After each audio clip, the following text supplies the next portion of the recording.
Hello, everyone. Good evening to our audience at the BCP premises, but also to our audience online. We have a great pleasure of hosting a very interesting group of people, and they are on their study trip to Belgrade, where they are meeting political activists, political opposition, civil society members. And tonight they are with us here to discuss, I think, very important topics which are very much related to the latest events in Europe, and really to see where Serbia stands when it comes to the situation nowadays with the war in Ukraine raging at the moment. But before we go into the discussion, I will just briefly present our panelists tonight. And really, I want to thank International Institute for Peace, who managed to do this along with the Austrian Institute for International Affairs, Karl-Renner-Institute in Vienna. And we are, in this case, modest host of the event. So here with us, first of all, we have on my left-hand side DAFINA PECI, who is civil society specialist and youth policy expert. She is coming from Pristina. Tirana, actually. Tirana, sorry. Near to. AGIM SELAMI, who is executive director at CRNIČ Institute in Skopje.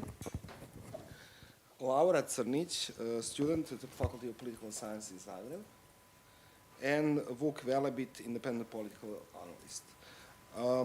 Tonight with us is Hannes SWOBODA, who is really president of the International Institute for Peace, and he is, in this case, will give a brief comment at the end of the discussion.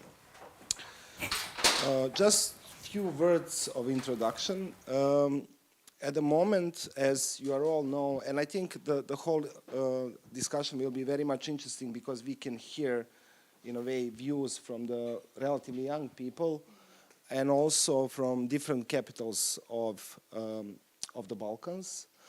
What we have at the moment here in Serbia is big discussion on whether Serbia should join or not sanctions of the EU. As you probably know, Serbia has joined sanctions, joined the resolution United for Peace, which was prepared and adopted by General Assembly of the United Nations. Also, Serbia voted in favor of the so-called Moscow mechanism within the OSCE format.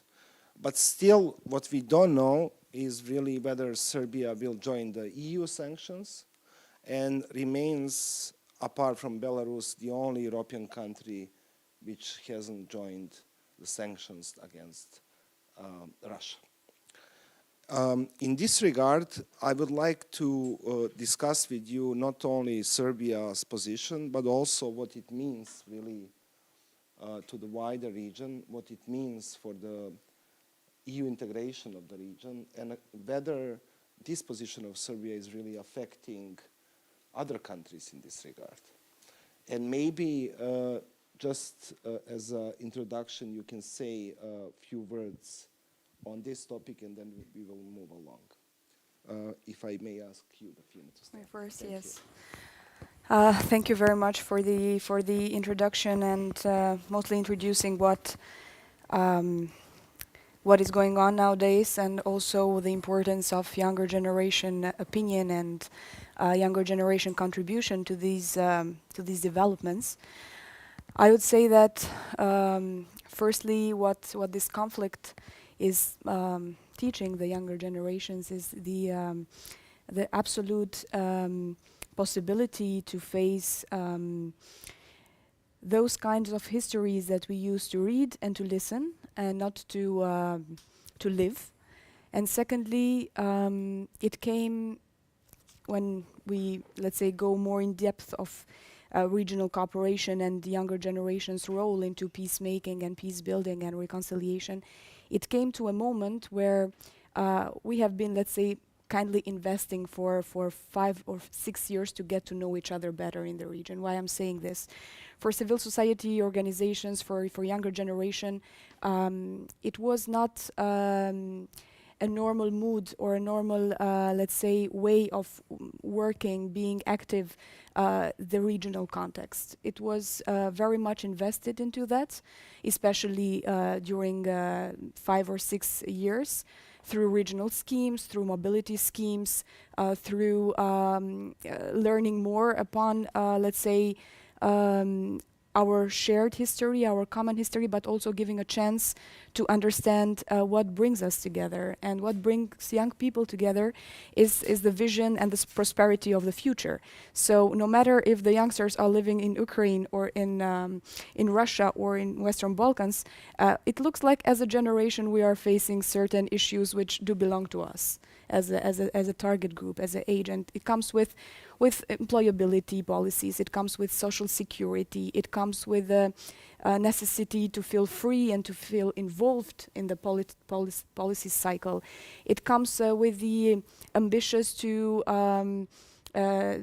bring a brighter future in our communities. It comes with the ambitious to work more upon certain topics which have been neglected systematically by different leaderships in the regional scale, such as green agenda, socio-ecological transformation, promotion of human rights, digitalization and stuff. And looking now from this perspective, we are being enforced to reshape our narrative and our work in a frame of crisis, with a complete lack of, I could say, or I would dare to say, complete lack of emotional intelligence, public emotional intelligence and understanding, because what I have perceived, at least from the conversations here, but also what I could perceive from the general mood, is that people are having more and more difficult to be well opinionated for certain affairs.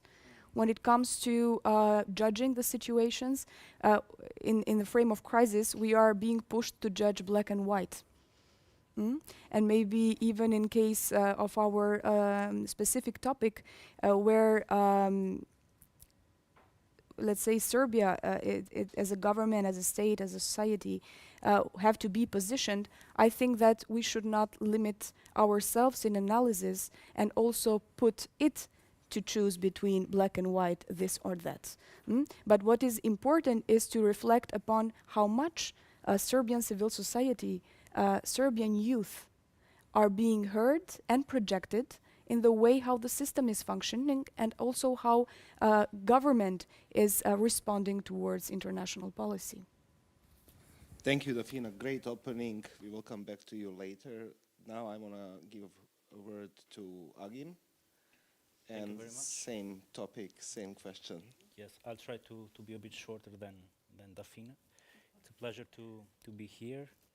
It's interesting times we're living in. It's another proof that we've been taking peace for granted in the last, maybe after the Yugoslav wars, that we somehow started to live in a bubble, thinking that wars are past and that we will not talk about this anymore. But what is happening nowadays in Ukraine, and with the invasion of Ukraine by Russia, it is obvious that our region is once again seen as the most fragile ones, and which are, of course, directly affected by what happens in our larger neighborhood.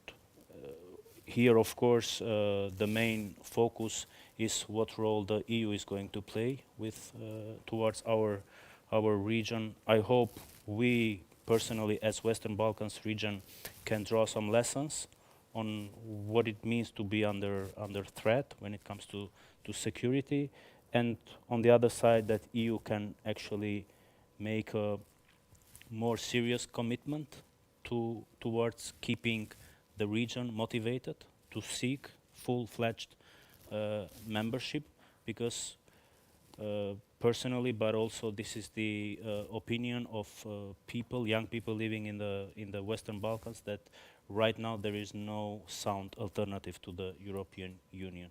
We have to work towards European Union, and European Union has to show dedication that it is willing to endorse us within its structure. This is for the beginning. Later, maybe we can come up with other issues. Thank you.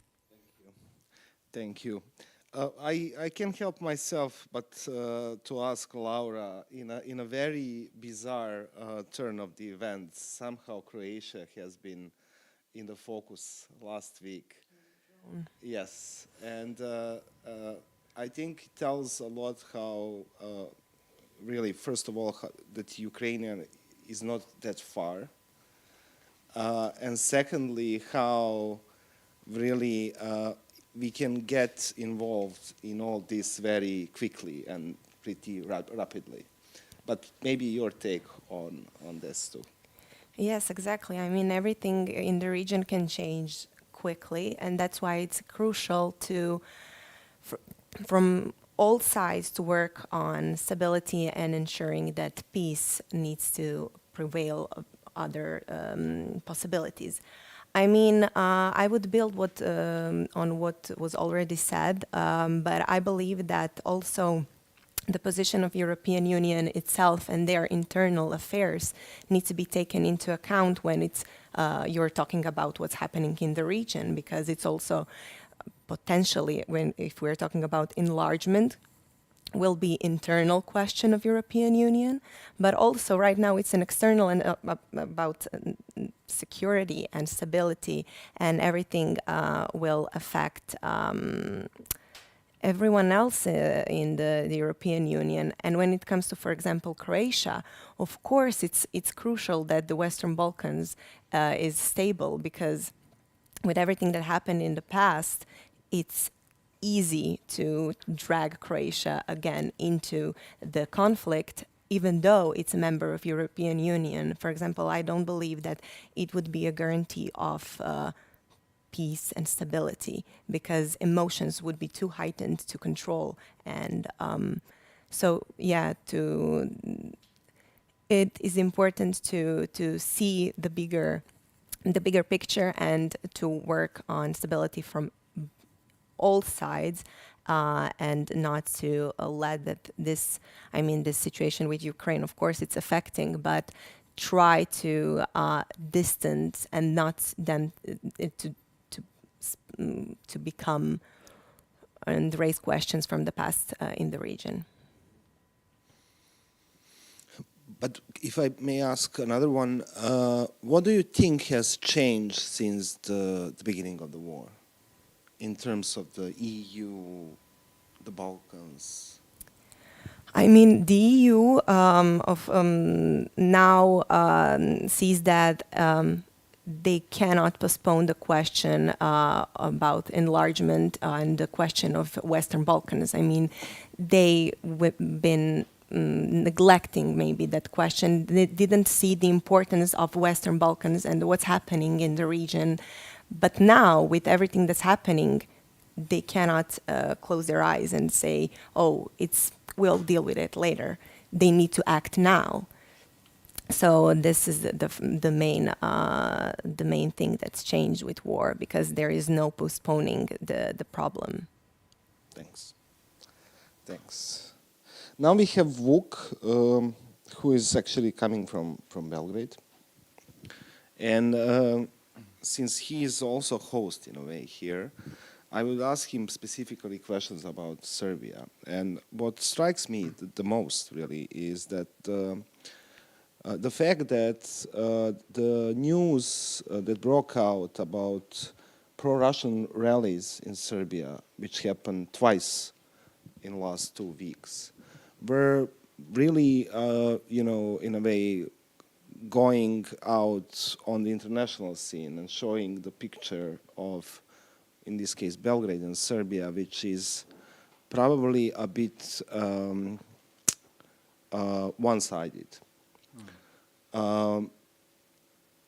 since I know that you're activists and you're dealing with these issues, and you have been studying on Russia as well, I would be curious to hear you, what is your take on this? How you see, first of all, the whole mood in Serbia towards the war, and maybe this would enlighten also the people who are not from Serbia to hear this, but also what do you see will be the really Serbia government position on this? Thank you. And first of all, I would like to say that when you live in historic times like we have it nowadays, decisions that one society or one state makes towards some issue is something that will determine the next generations and next decades. So whether Serbia will be part of civilized world, respecting international law, respecting Western and European values, or Serbia will take the other path towards Russia, China, or some other allies. I've been studying, basically, my master thesis was about Russian propaganda in Serbian media and how it is created and why. So the questions I answered 3 or 4 years ago are basically the same questions that we have today. One of the reasons why we have, and when we speak about Russia in Serbia, that's not Russophilia, that's Putinophilia, because people don't know about Russia much. People don't know about Russian culture.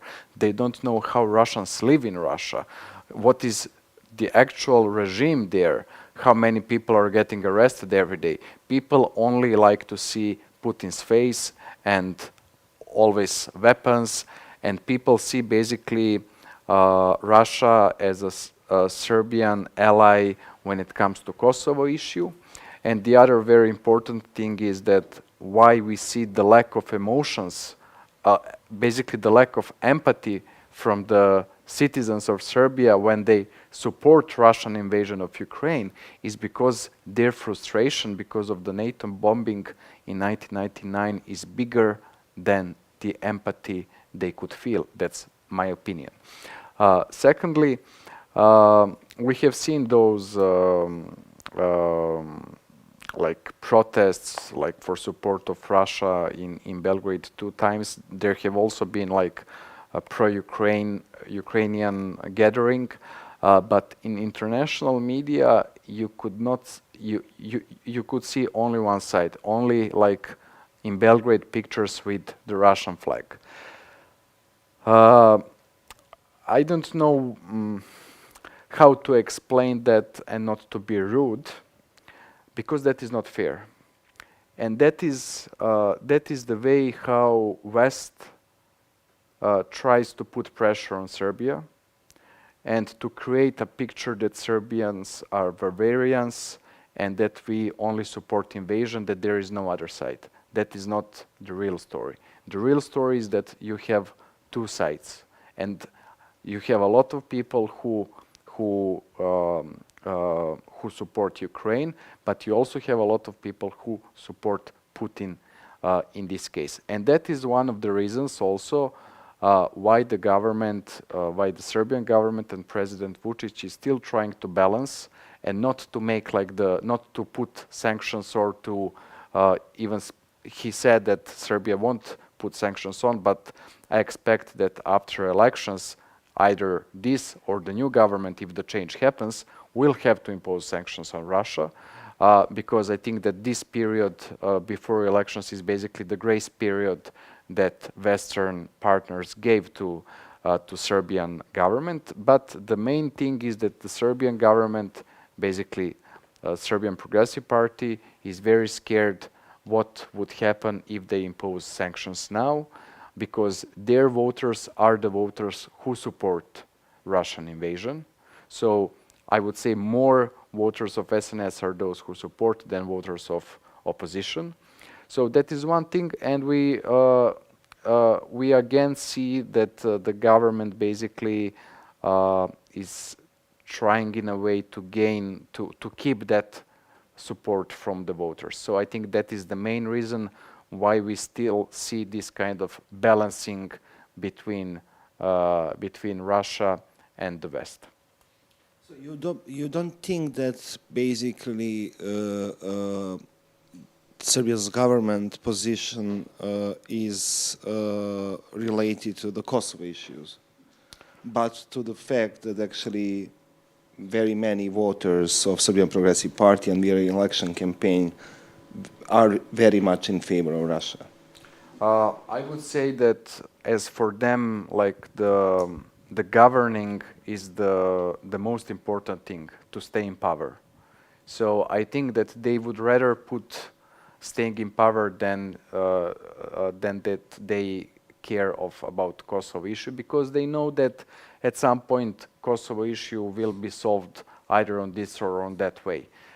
So I think that for Kosovo issue is as well like an important thing, and that is also the reason why basically from the beginning Serbian state officials stated that Serbia supports territorial integrity of Ukraine. And I think that if Serbia imposes sanctions on Russia, that would be most in favor of Kosovo issue, even though in first hand it looks like that Serbia will lose the support from Russia, but Serbia could lose support from Russia in this or that way. But I think that by supporting Ukraine in this crisis, Serbia should position itself as the most prominent protector of international law. Thanks. Just one more question on propaganda. How much do you think that this origin of love towards Putin is really result of the media, and how much do you think is really genius, genuine feeling of the people here? I think it's both. Because I remember several years ago when I interviewed Serbian tabloid editors, mostly they were telling me when we put Putin on cover page, we sell much more than when we have some other state persons or some other news. And they told me, like, we know that people here are pro-Russian, and we create that narrative because that is what sells the newspaper. But I think there is like organic pro-Putin sentiment here, which is boosted by the media, because when you have like Putin 400 times a year on different cover pages of different dailies, of course that in people's minds you will encourage them more to think that Putin is the greatest ally of Serbia. And the very interesting fact is that the only politician who is more popular than Vucic in Serbia is Vladimir Putin. Yeah, that's the interesting fact about our media. Okay, thank you. Going back to DAFINA.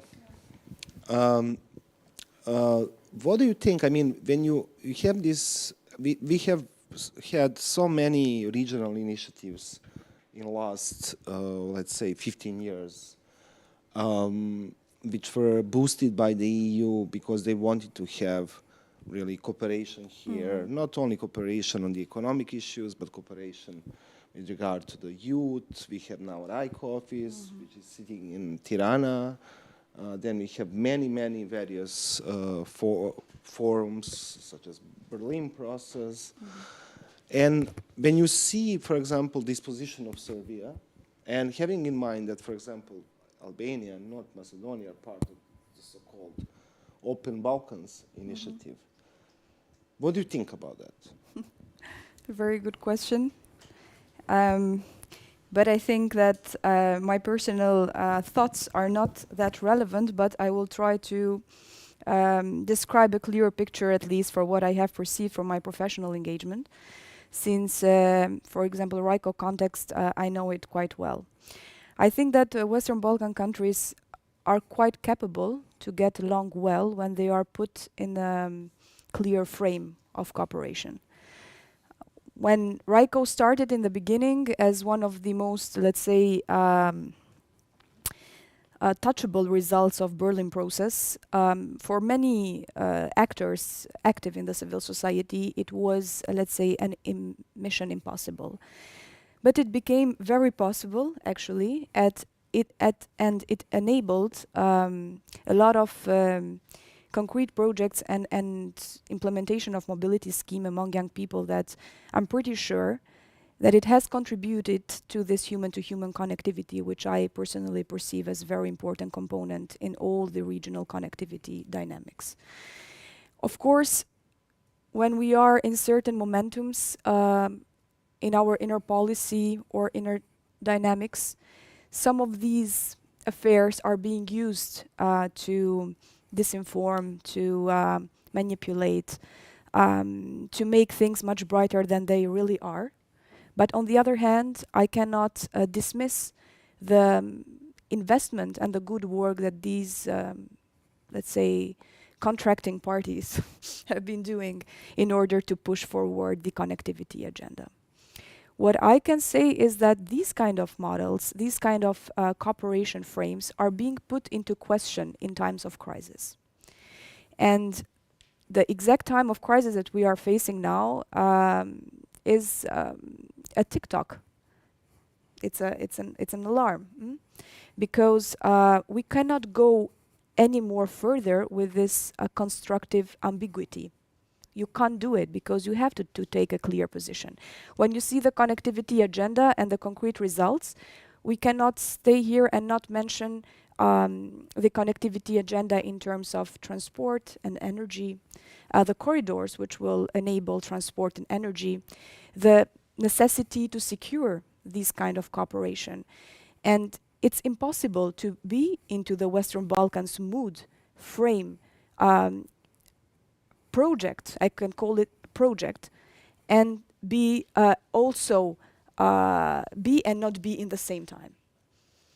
So if there is any reason why the regional connectivity agenda was pushed, was because of the determination and investment coming from citizens and the governments. Despite the fact that European Union countries and European Union itself is supporting and helping, they have to seek for a regional ownership. If the regional ownership is not there, then the investment is never enough from their side to make sure that what is built here is also seeking for sustainability. But on the other side, the positions it has to be made clear. So what I think that there is a will. I think there is a common interest, especially among younger generations. As I said in my previous intervention, young people have their own agenda. What is important is to see it, to understand it, to include it in the political agenda. And on the other side, I do not also neglect the fact that in many times this regional mood, this regional connectivity has been also misused. So my personal opinion, if as you asked, is with a lot of trust in the people's will to create this, to work further in this regional scale, despite the fact that we lack knowledge. For example, Albania, as a country which has not been part of ex-Yugoslavian frame, is a little bit more detached when it comes to certain topics such as dealing with the past and reconciliation process, but still is willing to be there. It's hosting regional youth cooperation office, but not only, it's also actively participating in many other regional schemes. But on the other hand, I would not like to see these structures only blooming under the mood of European Union to work with that or to contribute, and I would like to see them as honest schemes which really produce concrete results. And we don't have to reinvent the wheel. I mean, this kind of schemes and this kind of projects have been also been tackled by other countries, part of EU, which have been in conflict before.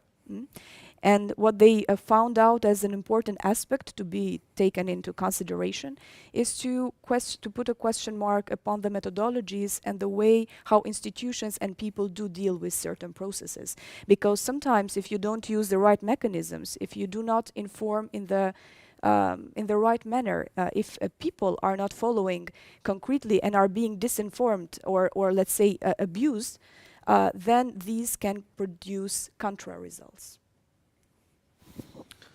Thank you.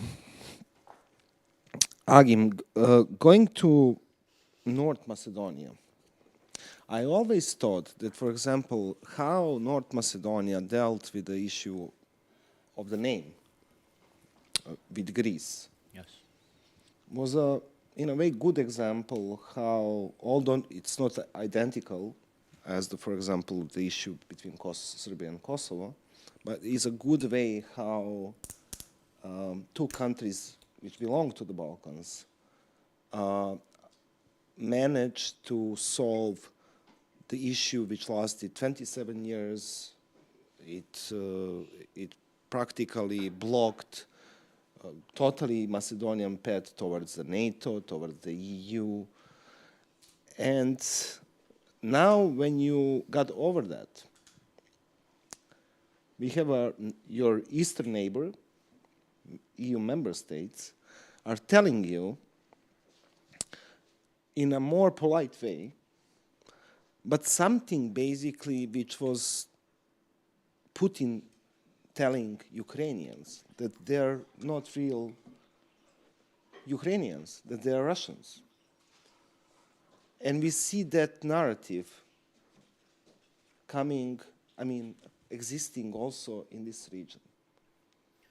Precisely, it's an analogy that has been made a lot recently since the war escalated in Ukraine, especially in debating against those that are in support of Russia, that in a sense, if you are supporting Russia, what it does in Ukraine, you are by default supporting Bulgaria, what it does to our country.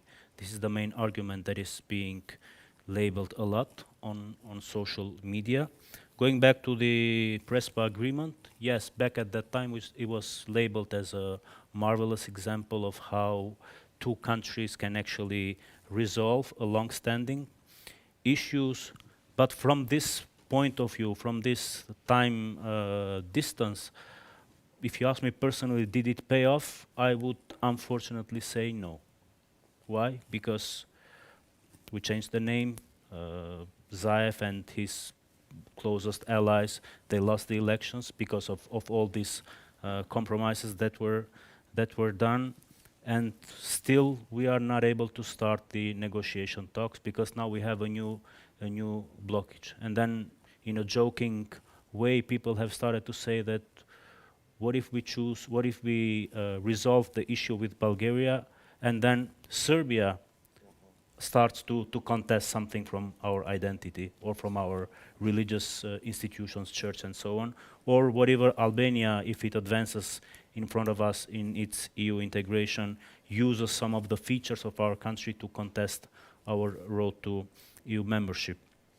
And I have to lay out some of the findings from a recent poll which was conducted in North Macedonia and that relate to the support of the European Union. They are kind of dramatic because only 12% of people in North Macedonia see European Union as a reliable partner.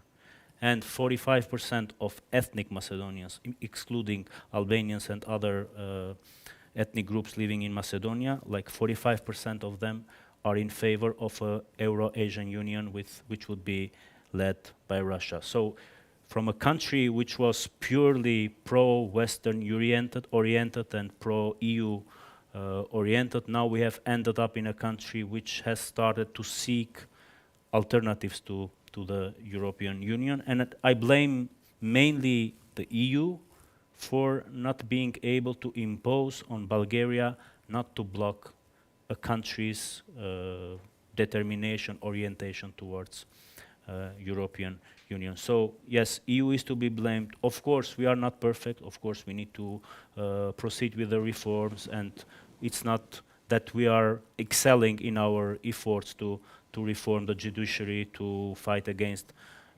corruption, but still progress is obvious. I mean, we have moved from a hybrid regime to a more or less democratic country. Our freedom of press has been, how to say, acknowledged and given credit by many international rating agencies, and these are things which you don't see in other countries in the Western Balkans.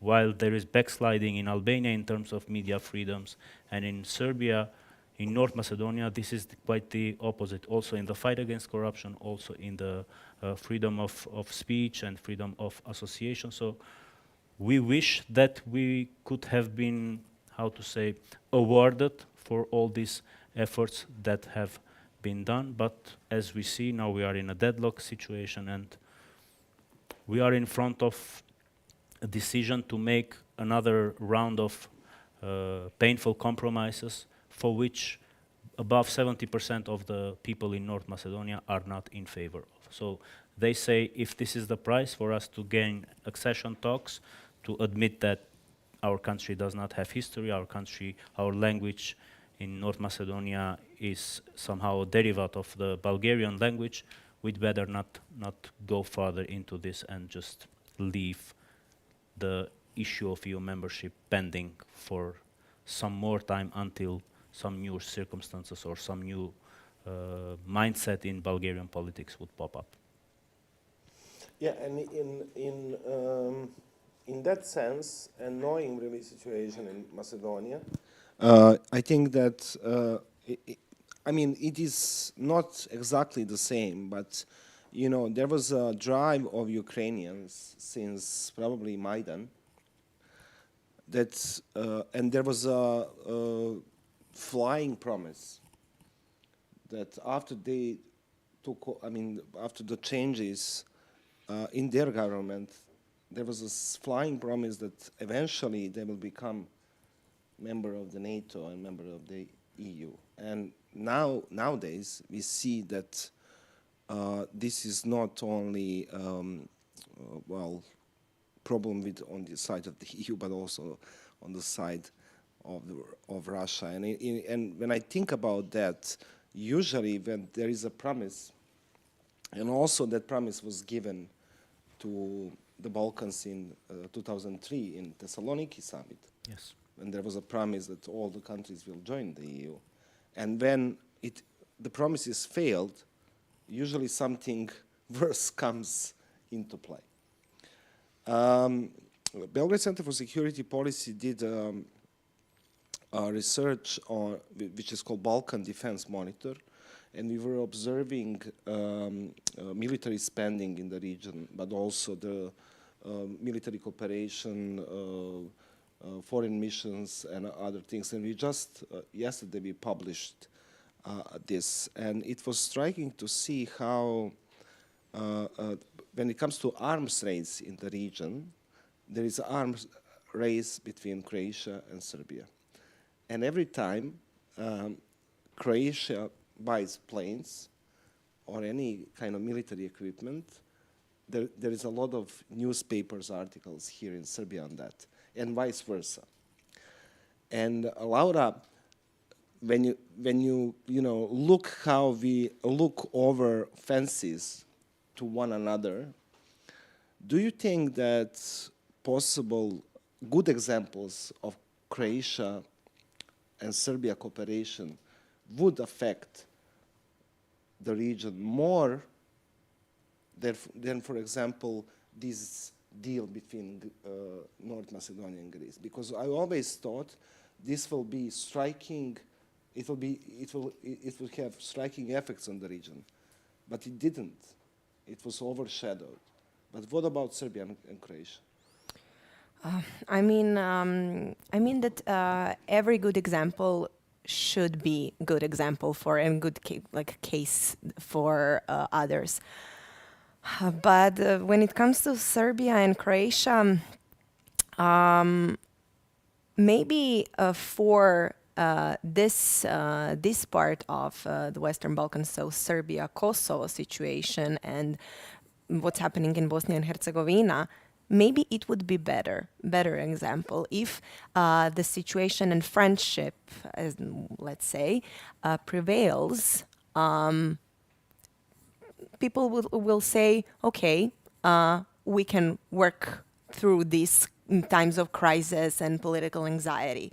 However, if Croatia and Serbia go into different direction, it would only be even more problematic. I don't see that the region can be really stable if Croatia and Serbia have some type of concrete conflict between them, because also that means to be in a conflict with NATO, with European Union, and it's something which is already problematic in the Western Balkans, and that would only be like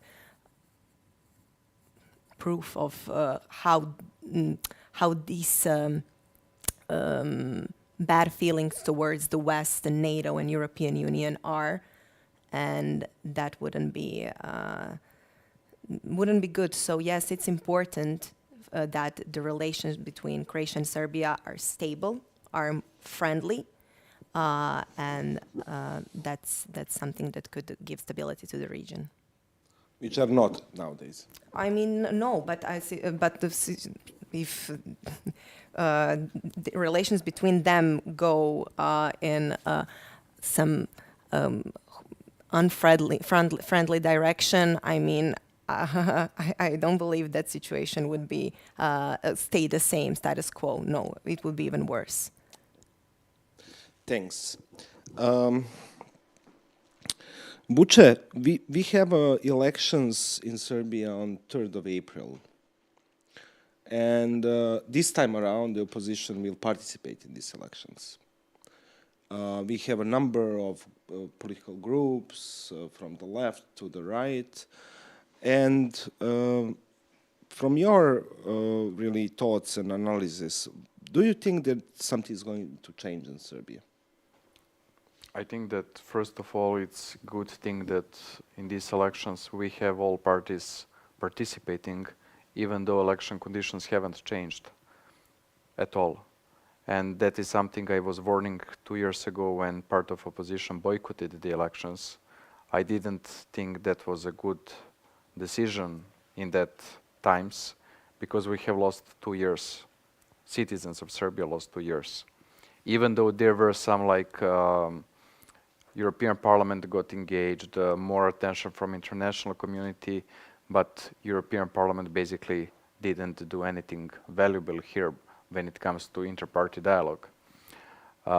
So I think that the most important thing is that we are going to have like a political game in these elections, even though we don't know how fair and free those elections are going to be because of the whole atmosphere that is being created for the last years. I think that is also very important that Serbian opposition will get into the parliament, which means getting into these institutions, and it will open new doors for changes. I don't want to make any kind of speculations if we should expect change or what the results will be in these elections. But definitely things have changed comparing to some previous elections. Opposition is now stronger, that's obvious. And after these elections, the most important would be that we have that we go back to the politics, so that we really discuss the most relevant issues at the moment, that we go towards debate, that political parties, all political parties, not only the government but also the opposition, that they become that they're not making conflicts, but they are making that polarization less than it is nowadays. So I think that all that, when you have like more different representatives in the parliament and in different institutions, it would be a better thing for society. Even though, I mean, whether the change happens on these elections or on some upcoming elections, but I think that that this political pluralism that we will have after the elections is something good for our society. Thank you. I think now it's the time maybe to really ask the audience if they have any questions. And maybe we should pick a couple of them, if there is interest in asking.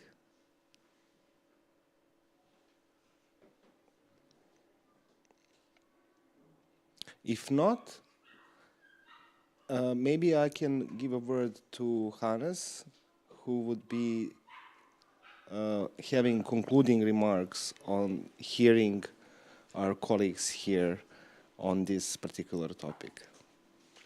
Well, thank you very much, Igor. Thank you for moderating this discussion. I want to thank the Belgrade Centre for Security Policy for hosting us. I want to thank organizations like the Austrian Institute for International Politics and the Karl-Renner-Institute, and of course my own institution, the IAB, the International Institute for Peace.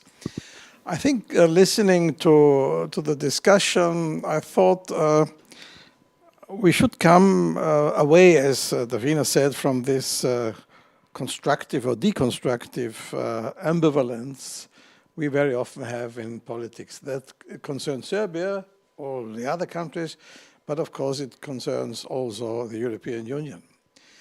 For example, not to be too abstract, when VUK underlined the position of Serbia, that Serbia said, well, we defend the territorial integrity of Ukraine. Which territorial integrity? With the Donbass? Even with Crimea? Because that would be a clear answer. If you say, yes, we want to have Ukraine reinstalled in its full territorial integrity, as it was respected also by Russia in the past, it would mean, of course, with the Donbass, with Luhansk, and with the Crimea. I don't think Mr. Vucic and others would think about that situation, because that would give a different answer to also Serbia's relationship to Kosovo. I mean, the whole situation we have still today is, of course, a question of the breakdown of empires or multi-ethnic states. And I think in some way we have to come to a situation where we have to accept that things moved away and new borders have been created. What Russia does not want to accept, don't want to go into detail about Serbia. The second element, of course, is especially the relationship between Serbia and Croatia, which is in a way crazy that there are still problems, because I think both countries have their own problems and issues to solve. And I don't know what is a real problem. It was like when I was rapporteur for Croatia, there was this dispute between Slovenia and Croatia, which formally is not solved even. They are really political games who are played. And that's, of course, also now with Bulgaria. What does it change if Bulgaria demands these and these things? What should, for example, my small country Austria say about the former relationship? Or that Hungary will start again and say, yes, but Hungarian minority in other countries, we have to bring them back. If we start all these issues, we will have a permanent war in Europe. Now, of course, it's also, and I agree, and I can only support the criticism about the European Union and many elements. I think they should have the leaders, like German leaders who had elections, and French leader who has now election, and others, including my own country, to put much more pressure, for example, on Bulgaria, and say very publicly, this is not an acceptable point of view, to block now the country, North Macedonia, and indirectly also Albania for not starting negotiations, because countries say, and I understand, we cannot start with Albania if North Macedonia is blocked, and because that would be an additional discrimination of North Macedonia. But insofar, Albania is also a victim of Bulgarian veto. So both countries are vetoed in that direction. Now with the Ukraine, I think it's a terrible situation, and as Laura said in our small lunch break, the development in Europe can go either way. It can go to a disaster when we see the energy prices are rising, and forever the cap decided by some countries like Hungary or Slovenia on energy and gasoline price cannot hold forever. And if there's a food crisis, I don't speak about the food crisis in Africa and other countries, which is much worse, but still also what we will have, because fertilizer are no longer delivered enough, and the prices are rising enormously.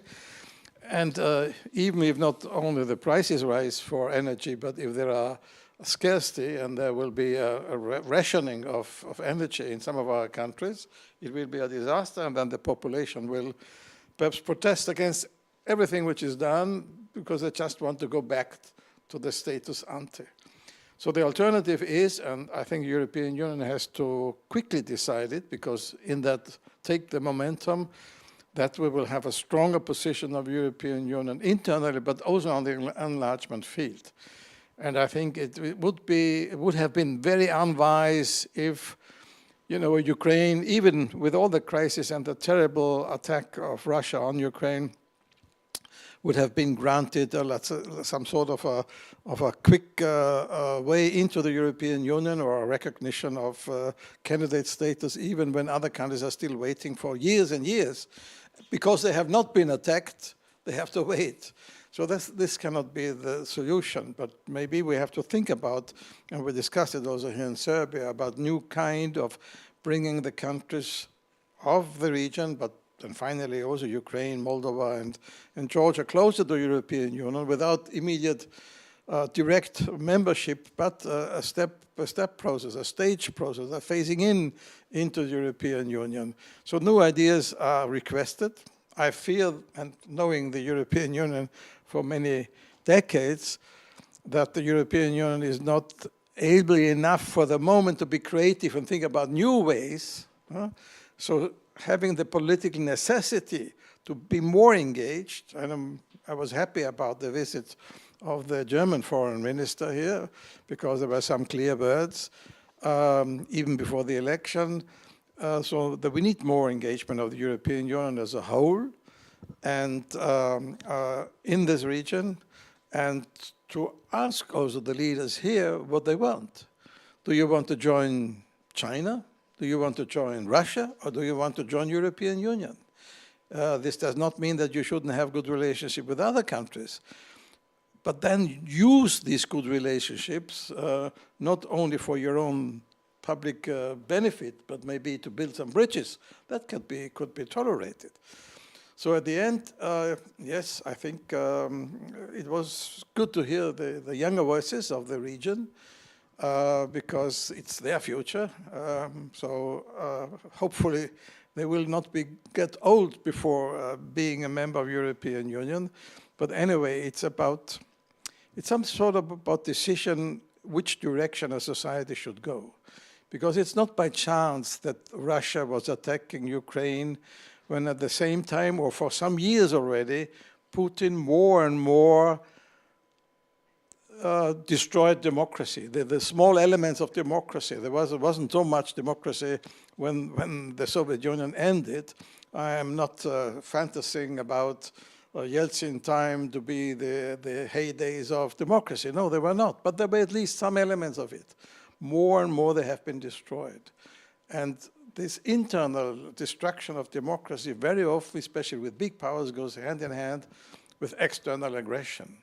And therefore, I think it's what we have to decide is not only a question of fighting against aggression from the outside, but also aggression against the people inside. This is not only a problem of the Balkans, but unfortunately also a problem of some countries in the European Union.